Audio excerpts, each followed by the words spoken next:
there are a couple different strategies that I'd use for English as a second language students in my high school English language arts classrooms. And it would really depend on what sort of project we were working on.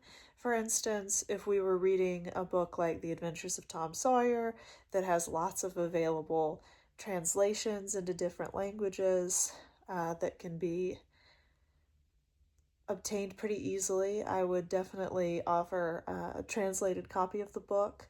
I would still put in excerpts from the book that were in English so that they could take a look at what the source text was, so that they could sort of follow along in certain parts that we would be discussing in class. But because that's an assignment that relies pretty heavily on students understanding the content, I would definitely provide a translated version of that for that reason, so that they're still being able to engage with grade level texts that are still challenging, but they don't have the additional language barrier. For academic vocabulary, I would have a translated glossary of vocabulary words that I would include with assignments, so that they could still sort of reference the translation but get to know the vocabulary that we're working with, so that they can still understand, but they're still expected to use the English vocabulary.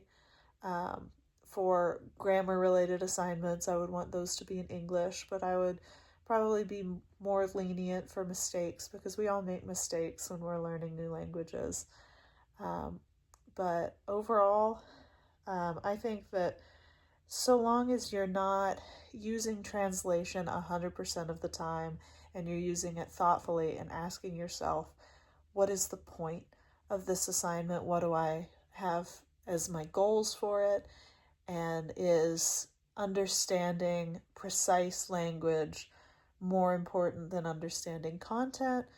Then I think you can really use your best judgment and translate to the degree that you need to for each individual assignment, instead of having an overall rule for the entire class.